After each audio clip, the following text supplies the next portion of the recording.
In this tutorial, I'm going to go over how to use the graph tool in Adobe Illustrator. So I already have my document open, and I'm in the Essentials workspace. Now I can change workspaces, and when I look at the workspaces, right, I'll have different types of panels and different types of tools.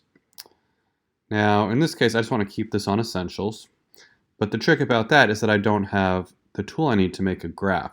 So I'm just going to add that by going ahead and clicking on the three buttons at the very bottom of the tool panel, which will let me add or subtract any tools to customize my toolbar.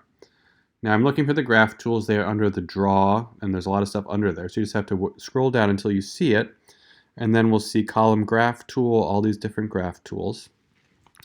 And then you can start to drag them. I'm going to drag them below the magnifying glass. And you can drag them, and you can drag them so you see them separately, or you can drag them so that they are on top of each other or stacked, so that if you click and hold on this tool, you'll be able to see all the different styles of your tool.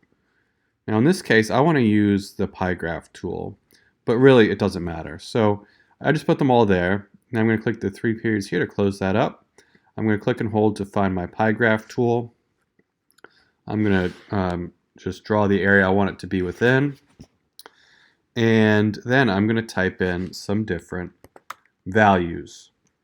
And these values I'm typing in, depending on whether I go all the way across like this or I go down, I am going to get different values. So you see I hit the check mark there, and I can see I'm getting the different values within my graph here. Now it turns out I also have a drop shadow here. I'll go over that in a second.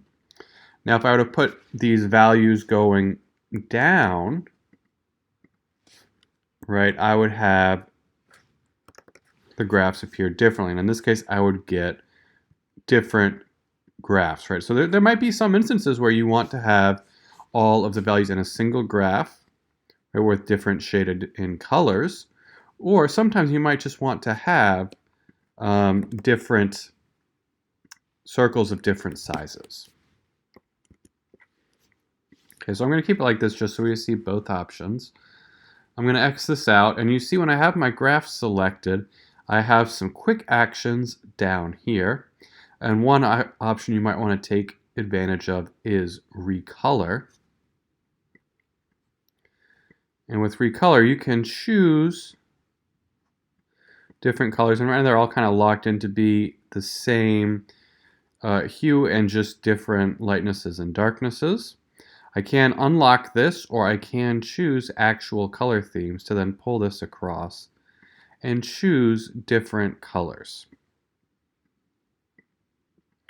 Right, I can go to advanced options and do all of this stuff.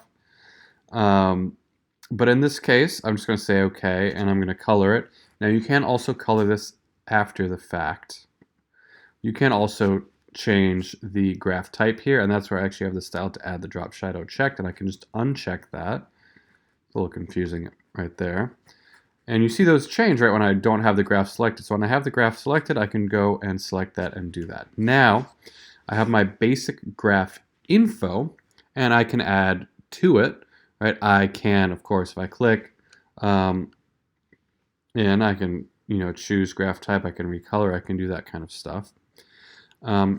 At some point, though, you're going to want to add some type to say what this is about. Right,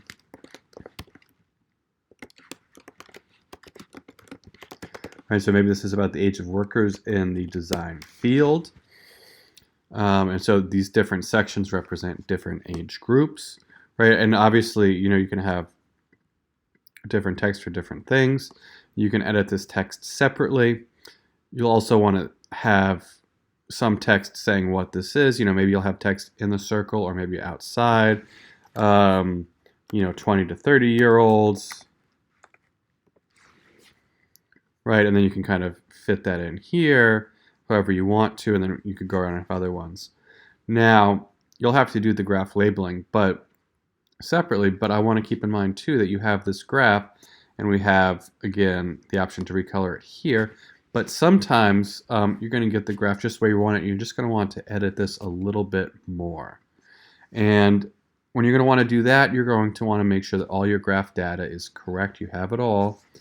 And then you'll have the option to go to Object and Ungroup. This will let you have more editing capabilities visually, but you will lose all of your editing capabilities in terms of keeping accurate ratios.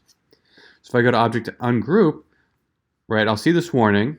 Selection contains a graph. After a graph is ungrouped, you will no longer be able to access its graph style, data, or change its designs, right? So I can't change it from a pie chart to a column graph, right? I can't do any of that stuff. So I have to know that this is how I want it, and I'm just going to want to do some subtle changes, right? Maybe I might want to pull this graph apart just a little bit.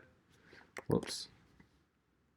Right, kind of break it up so I can see the different wedges in different ways. I might want to go ahead and just realize that I want to change the color of a particular pie chart. Those are all options you can do after the fact, but notice when I click now on any of these, right, I see different quick actions because it's no longer a graph, so I can no longer edit the data in the same way.